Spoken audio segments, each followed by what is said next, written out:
Andy, good question. And that answer to your question simply is volunteers, longtime volunteers like Ron Angel. And Ron, you've been with the APBA Gold Cup races for going on 30 years now. This is a race that's in its 99th year, and you have helped move this race along for the last 30. Take me through some of the history, man, because you've seen these boats change over the years. Yeah, it's an exciting sport, as I said earlier. It's a generational thing. You have grandparents and grandchildren here volunteering. And the exciting thing about the sport is nowhere else are you going to see someone going 200 miles an hour on the water. Or at a given time, about that much of the boat will be in the water. It's a long time tradition, as you said, here, 98th year. And the history of the sport, you look at this boat right here, 1955 Gold Cup winner, you compare that to a 3,000 horsepower turbine engine. And this is the Shayneth family, which is the rooster tail next door. They've been very hands-on over the years. And it's just the excitement of it, the family feeling. There's over 400 volunteers down here. Many of them have 40, 50, 60 years in. Some of them are former drivers, of different classes. It's a really exciting event. I try to lend my hand and do what I can. I just really enjoy being part of it.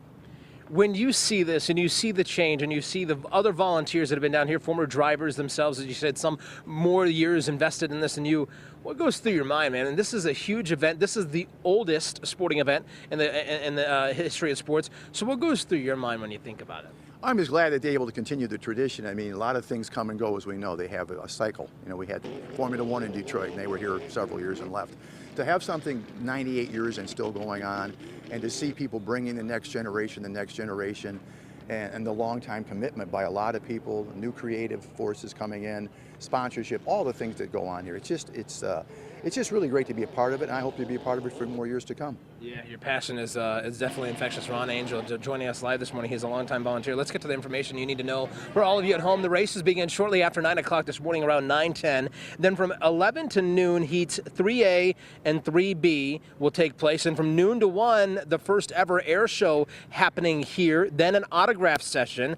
Then from 2 to 3 o'clock, heats 4A and 4B. Then, folks, the big finale at 4:30, the Detroit APBA Gold Cup final races taking place here. This, of course, again, the 99th year this is all happening. Our location, to give you an idea of where we're at, is the Rooster Tail, but all up and down Jefferson, up until you get to this point, are places where you can get tickets. So, of course, you want to come out here. The rain has stopped, as 7 First Alert meteorologist Chris Edwards has promised. So, you know what? There's nothing holding you back. Come on out here. We're live this morning, all morning long, at the Detroit APBA Gold Cup races. I'm Nima Shafee, 7 Action News. Great to see the passion from those volunteers, Nima. Thank you for that report.